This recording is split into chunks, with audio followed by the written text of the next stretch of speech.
करोड़पति बनने पे फोकस मत करो, कस्टमर की इनकन्वीनियंस को पकड़ने पे फोकस करो। कस्टमर की इनकन्वीनियंस को पकड़ो और प्रोडक्ट तैयार करो, करोड़पति बनोगे। एम्प्लॉय नॉर्मली करोड़पति आसानी से नहीं बनता है। Develop the goodness, the good money will come automatically. Don't focus on the valuables, focus on the values. जब भी आप किसी वैल्यूएबल से अपनी हैप्पीनेस को जोड़ोगे, वो वैल्यूएबल आ जाएगा, लेकिन तब तक आप अगली वैल्यूएबल के पीछे भागने लग जाओगे। ये 5 साल में करोड़पति बनने वाला कौन सा फॉर्मूला है? एवरीबडी कीप्स थिंकिंग कि हम 5 साल में ये कर देंगे, 5 साल में। तो करोड़पति कैसे बना जाए 5 साल में? रिमझिम जी, देखो इसका मैं आंसर अलग तरीके से दूंगा। ठीक है। पहला कि मैं कहूंगा कि ये क्वेश्चन ही बदल देना चाहिए। अच्छा, क्यों बदलना चाहिए? देखिए, मैं आपको जस्टिफाई करके बताता हूं। हालांकि आपने पूछा तो सम्मान है, लेकिन मेरा थोड़ा सा अलग मानना है इस विषय में। क्या है? करोड़पति बनने पे फोकस मत करो, कस्टमर की इनकन्वीनियंस को पकड़ने पे फोकस करो। अगर एम्प्लॉय हो तो बॉस की इनकन्वीनियंस पकड़ने में फोकस करो। देखो, आप जब छोटी थी ना, उस समय आपकी दादी जो थी पहले, वो उखली में मोसल लेकर के नमक, मिर्ची, हल्दी, धनिया, जीरा, गरम मसाला सब कूटती थी। बाद में आपने देखा कि आपकी मदर प्रीमिक्स मसाले यूज करने लगी। राइट। अब आपका समय आ गया, आप रेडी टू ईट डिशेस लेने लग गई। अभी आपका आगे विवाह होगा, बच्चों का जमाना आएगा तो ready to eat roti rice भी मंगाएंगे, ready to eat samosa, pakora, tikki, kebab भी मंगाएंगे। कि क्या है? कस्टमर की इनकन्वीनियंस को पकड़ो और प्रोडक्ट तैयार करो, करोड़पति बनोगे। बेबी केयर में देखो, अभी माँ जब बच्चे को दूध पान कराना चाहती है, स्तनपान कराती, उसके लिए अलग प्रकार के वस्त्र आ गए, उनको लेके मॉल में पहन के जाती है ना। मुझे याद है जब शादी हुई थी तो बॉटल स्टरलाइज करने में लगे रहते थे बच्चा होने पे, तो बॉटल स्टरलाइजर आ गए। कितना यंग कपल जो बेचारे मेट्रोपॉलिटन सिटी में अकेले रहते हैं, उनको बहुत दिक्कत होती है। तो देखते देखते हमने देखा मीट के सब्स्टिट्यूट आ गया। अगर आपको नॉनवेज नहीं खाना है तो वेजिटेरियन मीट भी आ गया, ऐसा बिल्कुल प्योर वेजिटेरियन। जो महिलाएं घर में कुकिंग करती, cut cut cut cut cut, उनको प्याज काटना, उंगली कट जाती है तो फिंगर गार्ड आ गए। ये सब जो चीजें आ रही है, ready to wear pre stitch sari, मुझे नहीं पता आप साड़ी पहनते हैं कि नहीं पहनते, लेकिन अभी अगर आपको लगता है कि यार मैं ऐसे ऐसे ऐसे फोल्ड करके जब अंदर डालना होता है तो फोल्ड खराब हो जाते हैं। तो मेरे को इसलिए याद है, मैं धोती पहनता था सुबह सुबह मंगल आरती से पहले, ऐसे ऐसे ऐसे ऐसे लपेट के फट से पहन लेता, मेरे को स्पीड तेज थी। लेकिन क्या अब लेडीज के लिए प्री स्टिच साड़ी आ गई है ना, आपका वेलक्रो वाली कमीजें आ गई, शर्ट्स आ गई हैं। क्या है ये सब? कस्टमर की कन्वीनियंस।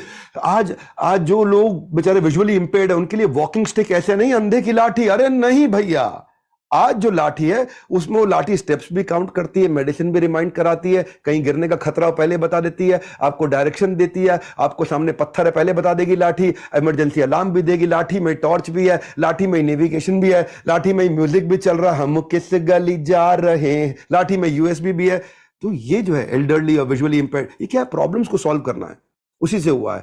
अब आपके तो बाल सुंदर है, लंबे हैं, घने, लेकिन अगर किसी के छोटे हैं, उसको कहीं शादी में जाना है तो हेयर एक्सटेंशन आ गए उसके, है कि नहीं? तो ये जो है ना, करोड़पति बनने में मत लगो, ये प्रॉब्लम सॉल्व करने पे फोकस करो, है ना। कंज्यूमर की नीड्स को समझ के हाँ, अब देखो, इंश्योरेंस पहले भी बिक रही थी, पर कंफ्यूजन थी कौन सी लूं, तो पॉलिसी बाजार आ गया। होटल पहले भी थे, लेकिन कौन से में कमरा ठीक रेट पे मिलेगा, ट्रिवैगो आ गया। अब ये देखो ना कि भाई, मैंने चश्मा पहले भी बनता था, लेकिन अब घर पे आके बनता है, लेंसकार्ट आ गया। रियल एस्टेट पहले भी बिकता था, पर अब मोबाइल पे प्रॉपर्टी ढूंढ लेता हूं, मैजिक ब्रिक्स आ गया, है ना। स्किल्ड प्लम्बर होता है, कौन कारपेंटर होता है, मसाज करने वाला होता है, इलेक्ट्रिशियन होता है, एसी ठीक करनी, से पहले भी थे, लेकिन अर्बन कंपनी आ गई। तो इन सब ने आके कस्टमर की प्रॉब्लम को सॉल्व करी, इसको कन्वीनियंस दिया, कस्टमर पे करने को एक्स्ट्रा भी तैयार है, एक्स्ट्रा देगा आपको, आप करोड़पति 5 साल में बन जाएंगे। अच्छा, अभी जस्ट मेरे जहन में ये चीज आई कि क्या सिर्फ एंटरप्रेन्योर बन के पैसा कमाया जा सकता है, लाइक करोड़पति बना जा सकता है, कि कहीं नौकरी करके भी आप वो मुकाम पा सकते हैं? ये just came to my mind. लग रहा है अपने लिए सोच रही हैं आप, तो मैं जवाब दे देता हूं। मैं वही सोच रही हूँ, अभी आपने मुझे इतना ज्ञान जैसे। ओके, आप बिल्कुल ठीक। देखिए, एक होता है एंटरप्रेन्योर, एक उसके बीच में होता है इंट्राप्रेन्योर, और एक होता है एम्प्लॉय। ठीक है, एम्प्लॉय नॉर्मली करोड़पति आसानी से नहीं बनता है। एम्प्लॉय से जब वो इंट्राप्रेन्योर बन जाता है, यानी कि वो एम्प्लॉय भी है लेकिन बड़ी प्रॉब्लम सॉल्व करने में लगा हुआ है, तो उस कंपनी का मालिक उसको शेयर्स भी देता है, ईसॉप्स देता है, उसको हिस्सेदारी देता है, उसको मार्जिन्स देता है, उसको इंसेंटिव्स देता है, उसको वेरिएबल्स देता है, उसको बोनस देता है, क्योंकि वो इंट्राप्रेन्योर है। वो एंटरप्रेन्योर की तरह सोचता है और सैलरी एम्प्लॉय के अलावा शेयरिंग में बेनिफिट ले लेता है। तो ऐसा आदमी पक्का करोड़पति बन सकता है। अच्छा, एक और चीज की, एक यहाँ तो आप एंटरप्रेन्योर हैं या आप एम्प्लॉय हैं, पर बहुत मुश्किल होती है 24/7 मोटिवेटेड रहने में, 24/7 प्रोडक्टिविटी लाने में, इसका कोई आप इलाज बताइए। अच्छा, देखिए इसके लिए क्या है, आपको फायर ऑफ फोकस चाहिए। हाँ। फायर ऑफ फोकस क्या होता है? आग सीने में होनी चाहिए, आग पीछे नहीं होनी चाहिए। पीछे लगाओगे तो जल जाएगा, सीने में लगाओगे तो इतिहास रच देगा। पर वो आएगा कैसे? उसमें दिमाग में क्लैरिटी चाहिए। एक वॉरेन बफे का टू लिस्ट स्ट्रैटेजी होता है। पहला स्टेप क्या? आपने 20 गोल लिख लो, ठीक है। और दूसरा स्टेप क्या? उसमें से 15 डिलीट करके खाली 5 पे फोकस करो। ओके। तो जब आपने पहले 20 लिखे, तो सारे लिख दिए, उसमें से 15 को डिलीट करके 5 ही सिलेक्ट किए, तो ये है आपके लिए फोकस प्रोडक्टिविटी लाने का मंत्र। इसको एबीसी भी बोलते हैं। ये 5 करूंगा और इन बाकी अगले 5 को मैं डेफर या डेलीगेट कर दूंगा, और बचे हुए 10 को मैं डिले और डिलीट कर दूंगा। Do defer delay. Do defer delay का मतलब क्या, या डू डेलीगेट डिले का मतलब क्या? ये मैं करूंगा, ये कराऊंगा, ये हटाऊंगा, ये करूंगा, ये कराऊंगा, ये हटाऊंगा। जो मैं करूंगा उससे फोकस आ गया, पूरा का पूरा प्रोडक्टिविटी आ गई पूरी की पूरी। इसको एमआईटी बोलते हैं, most important task. MIT, most important. सारे काम करूंगा ही नहीं मैं। आज मेरे साथ में एक कॉर्पोरेट वर्ल्ड के बहुत बड़े आदमी बैठे हुए थे दिन में, तो वो उनके साथ यही बात हो रही थी कि बहुत बड़ा ज्ञान ये होता है कि मुझे क्या नहीं करना। जब उसका ज्ञान आ जाता है उसको बहुत बड़ा ज्ञान बोलते हैं। मोस्ट इंपॉर्टेंट टास्क करना, बाकी चीजें नहीं करनी है मुझको। आप जैसे एंटरप्रेन्योर है, कोई लीडर है, उसको भी थीम डे बना देना चाहिए। आज का दिन प्रोडक्ट डेवलपमेंट पे, आज का दिन मैं मंगल बुधवार मार्केटिंग सेल पे, वीरवार बिजनेस एक्सपेंशन पे काम करूंगा, शुक्रवार एचआर रिक्रूटमेंट पे काम करूंगा, शनिवार फाइनेंस एंड फीडबैक पे काम करूंगा, संडे को मैं छुट्टी करूंगा, फिर मंडे को मैं मैनेजमेंट रिलेटेड इशू और पेंडिंग इशू पे काम करूंगा। आप थीम बना लो एक दिन का, और हो सके तो मीटिंग को छोटी रखो, स्टैंड अप मीटिंग रखो। क्योंकि जब बैठोगे टेबल में, चाय कॉफी आएगी, नाश्ता आएगा, भैया चिप्स के साथ देख तो चटनी नहीं लाया है इस बार, तो उसमें 34% 40% टाइम जहां लग जाता है। खड़े खड़े मीटिंग कर लो, हाँ जी बताइए बताइए क्या चल रहा हो, वेरी गुड वेरी गुड, फट फट फट मीटिंग खत्म कर लिया, है कि नहीं? वो तेज होता है। और हो सके तो थोड़ा टेक्नोलॉजी ले आओ। टेक्नोलॉजी ले आओगे ना तो आपकी प्रोडक्टिविटी बढ़ी रहेगी। हाँ, डिसीजन ऑटोमेशन हो जाएंगे, है ना? सेल्स फोरकास्टिंग पे, बिलिंग पे, फाइल स्टोरेज पे, एचआर में तो अप्रेजल्स पे, डेटा एनालिसिस पे, ऑर्डर मैनेजमेंट पे, टैक्स मैनेजमेंट, इन सब पे टेक्नोलॉजी आती है, टेक्नोलॉजी मदद करती है।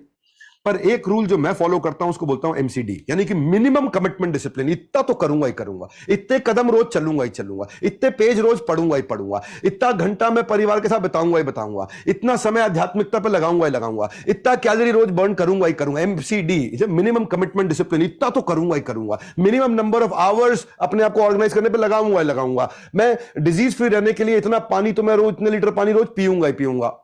इसको बोलते हैं एमसीडी। देखिए ऐसा है देवी जी, जब समय बीत जाता है तो लौट कर कभी नहीं आता है, और जो समय के साथ नहीं चलता उसके साथ भी कोई नहीं चलता। समय बीत जाने के बाद अगर कदर की जाए तो उसको फिर अफसोस कहा जाता है। ये इसी से ये क्लियर हो गया कि अगर जब तक कंसिस्टेंसी नहीं आएगी आपके विचारों में और आपके गोल्स में, आई थिंक यू शुड, आप ये नहीं कर पाएंगे। और दूसरा है कि लोग खुश भी नहीं रह पाते हैं। लोग कहते हैं कि वो 24 घंटा में कैसे खुश रह सकूं, कभी दुखी हो जाएंगे कभी इस बात से। तो इसका भी कोई इलाज बता दीजिए। मोटिवेटेड तो आपने बता ही दिया। हाँ, कई लोग में सेमिनार करते हैं ना, कुछ एक दो आदमी ऐसे होते हैं जो पूरा प्रोग्राम में हंसते नहीं है। उनसे पूछो तुम क्यों नहीं हंस रहे, बोले बाजू वाले को पता लग जाएगा मेरे को अच्छा लग रहा है। अच्छा, कोई कोई मिल जाता है ऐसा कि तुम क्यों नहीं हंस रहे, बोले बस ऐसे ही नहीं हंस रहे। बोले क्या हो गया, बोले बस दुखी हो। क्यों दुखी हो, ऐसे ही दुखी है। तो कई बार अगर आप ऐसे ही बिना बात के दुखी होते हैं तो कभी कभी बिना बात के खुश भी हो जाना चाहिए। देखिए मेरा मानना यह है कि develop the goodness, the good money will come automatically. Don't focus on the valuables, focus on the values. Valuables will come automatically. हाँ, मेरा ये मानना फंडामेंटल क्या है इसके पीछे, लोग अपनी हैप्पीनेस को एक्सटर्नल इवेंट से रिलेट कर रहे हैं, पोस्टपोन कर रहे हैं, पोस्ट डेटेड चेक दे रहे हैं अपने आप को। जिस दिन ये मकान बन जाएगा खुश हो जाऊंगा, जिस दिन मेरी बेटी की शादी, गंगा नहा के आएंगे। देखिए ये सब क्या पोस्टपोन कर, गाड़ी खरीद लूंगा खुश हो जाऊं, पोस्टपोन कर रहा। अननोइंगली पोस्ट डेटेड चेक दे रहे हैं अपने आप को। अपनी हैप्पीनेस को पोस्टपोन मत करो, बिकॉज उसका है, देखिए जब भी आप किसी वैल्यूएबल से अपनी हैप्पीनेस को जोड़ोगे वो वैल्यूएबल आ जाएगा, लेकिन तब तक आप अगली वैल्यूएबल के पीछे भागने लग जाओगे। You forget to become happy. तो मेरा मानना यह है कि जो रिवर्स है, नदी, they don't go rivers, rivers don't go rivers, so flow like a river. क्योंकि जब when you change the way you look at the things you look at they change. तो आपको देखिए, so don't try to change the things, try to change the way you look at them. कहते हैं ना कि things turn out best for those who have made the best out of the way the things have turned out. तो मेरा ये मानना है कि जब बदलती है नजरें, बदल जाते हैं नजारे, मानो तो जीवन में सुख ही सुख, मानो तो जीवन में सुख ही सुख, ना मानो जीवन दुख का दरिया। देखो मेरे यारो, जीवन और कुछ नहीं, बस है देखने का नजरिया। तो नजर का इलाज तो है देवी जी, नजर का इलाज है, नजरिए का इलाज नहीं है। नजरिया ठीक करिए, खुश रहेंगे। एक आखिरी सवाल मैं आपसे पूछना चाहूंगी, क्योंकि आपने वृंदावन में बहुत लंबा समय निकाला है, आपने गीता बहुत अच्छे से पढ़ी है, आपकी एक सीरीज होती है practical Gita, Gita in action. Gita in action. तो आप क्या एक मैसेज देना चाहेंगे हमारे व्यूअर्स को फ्रॉम गीता? मैं आपके व्यूअर्स को ये मैसेज देना चाहता हूं कि भगवत गीता खोलिए, पढ़िए, और मेरी एक सीरीज है Gita in action, free of cost है, कोई चार्ज नहीं है, ना आज है ना आगे लेंगे। गीता इन एक्शन सीरीज में जाइए। भगवत गीता एक टाइमलेस विजडम है, which is beyond time place circumstance, ये समय काल परिस्थिति के अलग है, बियॉन्ड है। आज पाकिस्तान हो या हिंदुस्तान हो या नेपाल हो, जहां पे भी लोग मेरी भाषा को समझ सकते हैं, वो गीता को सुन रहे हैं, पढ़ रहे हैं। ये धर्म से बहुत ऊपर है, ये आपके व्यवहार को बदल देगा, आपके विचार को बदल देगा, आपके संस्कार को बदल देगा। भगवत गीता एक ऐसा ग्रंथ है जहां पे कोई हिंदू मुस्लिम सिख ईसाई नहीं आता। आपको हाथ जोड़ के रिमाइंड कराना चाहता हूं, एक ऐसा ग्रंथ है जहां पे कृष्ण ने अर्जुन के डिप्रेशन को खत्म किया, एक ऐसा ग्रंथ है जहां कंफ्यूजन से आप क्लैरिटी की तरफ मूव करते हैं, एक ऐसा ग्रंथ है जहां पे आदमी बाउंस बैक कर जाता है, जो गीता की शुरुआत में रो रहा था और बाद में धनुष बाण लेकर के खड़ा है और सबको दुनिया को रुला रहा है। एक ऐसा ग्रंथ है जो आप किसी भी, आप teacher, lawyer, doctor, chartered accountant, आपका एक अपना युद्ध है, अर्जुन का एक अपना युद्ध था, आप अपने युद्ध को जीतने लग जाओगे। आप जर्नलिस्ट हैं, आप अपना युद्ध जीत जाएंगी। इसलिए गीता को मैं प्रमोट करना चाहता हूं, हर देश में पहुंचाना, देश के हर घर में पहुंचाना चाहता हूं, और उसमें आप हमारा सहयोग करिए। Gita in action free series का लाभ उठाइए।